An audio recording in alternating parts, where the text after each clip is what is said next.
Brian Bdub. I am from Austin, Texas. I do consulting for IT companies.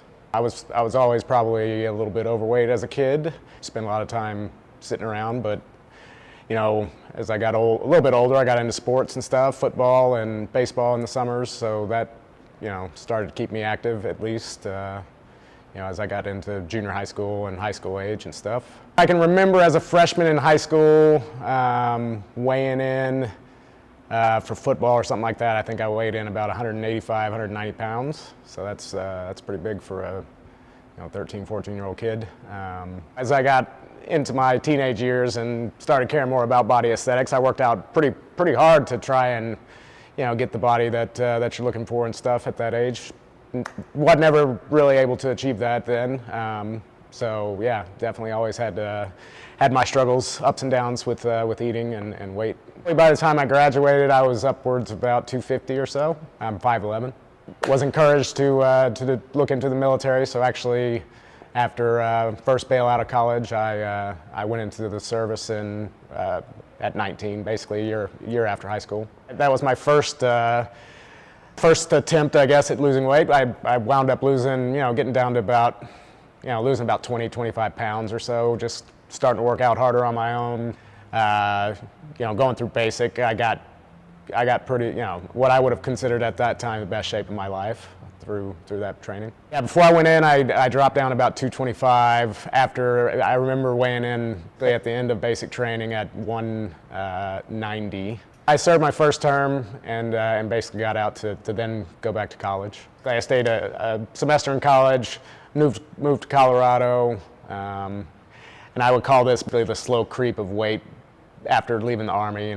Weight started creeping back up over time because I just would have bouts of eating reasonably and then bouts of eating really poorly and stuff like that. So once I started working in my career, a lot of long hours, a lot of time at the office. And over those years, in the office more and working out less, that's when the steady increase happened. And, probably by the time I turned almost, 28, 29, 30, I was getting over 300, 350 at that time. I remember coming up on my 30th birthday, going into a doctor appointment for, a physical or whatever, and came back as pre-diabetic at that point. And I was like, nah, that's not true. I work out too hard. There's no way I can be diabetic. So that's one of the first turning points where I said, okay, what I'm doing on my own here is not working. I need to try something else. And that's when I started getting into, martial arts, kung fu. Is what I did at that point. And I lost a lot of weight. I went from like 350 on down to about 215 or so. But the main difference was I wasn't thinking along the lines of nutrition. I said, all right, well, I'm just not working hard enough. So let me shift over and do this more structured stuff and see if that doesn't help. I got down to 215, and that time I moved again for work, all of that stuff. Sustained an injury, basically a sports hernia injury that required surgery, and definitely made martial arts, kung fu definitely was not something I was going to be able to do for a good while. Certainly tried to come back probably a little bit too early, and kind of re-aggravated it or whatever. So all in all, it was about a year before I could even consider martial arts training. In that time, of course, not having a nutritional basis to work from, I just started not really even a slow creep, but fast creep, because I definitely associated a lot of depression and overeating with my injury and not being able to do what I used to, and losing a lot of that material that I had gained over those years, etc. So depressive eating too, like screw it, I'm just gonna eat a pizza. What do I, Just started a new job. At this point, I'd gained a good 50 pounds back from where I was. So I was about 260, 270. One day kind of felt like a flu coming on. Looking back on it, I probably had some other symptoms like waking up at night, having to go to the bathroom, and being a little thirsty all the time. All the classic symptoms. Of course, I knew nothing really. Even, again, larking back to the denial about the pre-diabetic diagnosis. I didn't learn anything about diabetes at that time. That was part of the denial. Started getting sick. called in from work, basically didn't feel any better after a day. My folks came over and took a look at me, and they're like, yeah, I don't know. I think we need to take you to the emergency room. If you're not, I wasn't able to keep anything down, water, nothing, just really, really sick. So as soon as I got to the hospital, doc took a look at me and was like, oh yeah, you can't do, this was in Lockhart, so nearby Austin. So they were like, you can't do anything here, and stuck me in an ambulance and shipped me into Brackenridge here in Austin. So I spent about a week in the hospital as they basically pumped me full of insulin to try and bring my blood sugar back into the normal range. The doctor's diagnosis was late onset type 1. Looking back on it, it was probably just really bad type 2. Type 1 typically comes on for juveniles and stuff like that. It's not often that the 30-year-old gets it. So I think I was probably just really far gone down the road, already. Do you have diabetes in your family? You know what? I don't know. I was adopted, so not sure. I can only guess, probably so.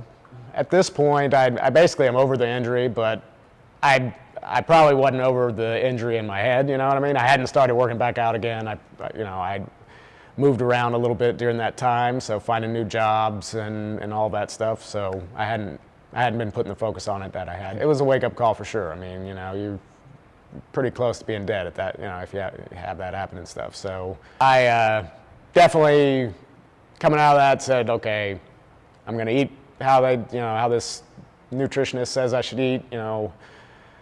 Definitely gonna shift workouts again, try something different, start doing some hot yoga to try and get my flexibility back, ultimately to get back to training martial arts, all of that stuff.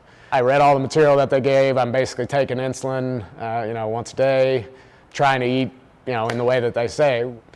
Ultimately, it gets frustrating, so then I just start giving up on it. Or you go through cycles of like, all right, I'm really buckling down, and things are maintaining, or I'm getting a little lazy, and things are starting to I'm starting to creep up again. But as long as I lose a little bit, you kind of play that game. I basically played that game, which in my mind, looking back on it, still not really very serious about taking care of my disease.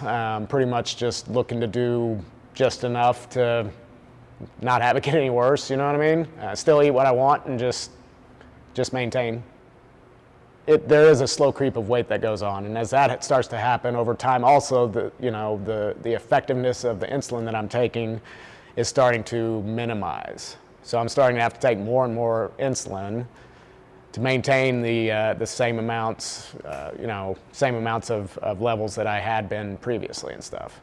And it gets to the point where basically I'm taking, I started taking 20 units a day, was taking 20 units a day for a good while. At the end there, I was getting over like taking 90 units a day. So I'd like tripled my increase, the amount of insulin I was taking.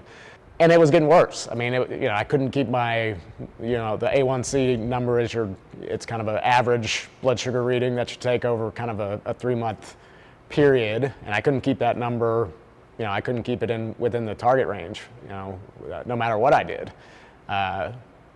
So again, you start associating some negativity with that. You start, eating more poorly because you're like, well, hell, if I can't keep it right with, the diet they recommend, how, what the hell difference does it make? I just eat what I can, and who cares, I think my moment was waking up one morning. This is my my insulin had increased. My numbers are out of whack. I woke up one morning and walking into the kitchen, I couldn't freaking see. Everything was blurry. And obviously, neuropathy and eyesight stuff had been on my mind, knowing that my disease is progressing. But in that moment, it felt like hey, dude. Last call here. You're gonna lose your freaking eyes if you don't, wake up and take this shit seriously.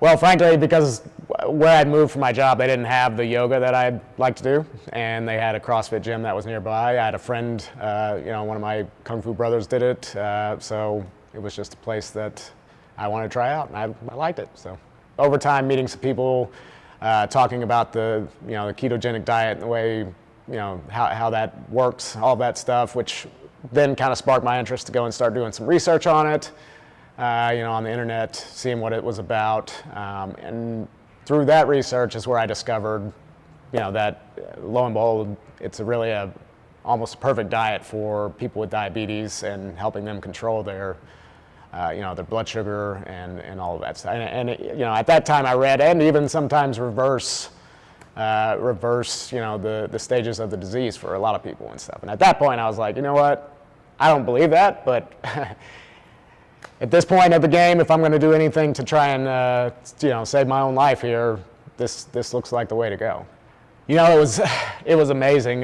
Within the first 3 months, I basically had to monitor my blood sugar literally on the hour because I was starting to drop low because I was taking too much insulin because it was almost immediately. Like within 3 months, I knew that without a doubt I was going to be off of insulin in 6 months. And in 6 months, I went, I saw my doctor. At that point, I told him I was not taking anything. He was, of course, amazed, couldn't believe it. So, yeah, so 6 months in, I was basically off of all my diabetic medication. Now, it's definitely, certainly losing the weight, having, the success I've had with this, I've never been, this is new territory for me for my, my entire life. So there ain't no going back. I mean, no way, no how. I mean, certainly part of it is, the confidence and all that you acquire through doing something like this. Injury, no matter what, it's not, there's no going back. So I definitely would say to a certain degree I probably had some sugar addiction going on in my worst stages. Because looking back on my behavior, it looks surprisingly a lot like the behavior of an alcoholic or something like that. Some of the binging and the feelings that went along with it and all of that stuff. So the advice I give is not to give up. I mean, there's always hope if you've got a will to change. You can. There's resource out there. Never stop searching for what works for you. I mean, this worked for me.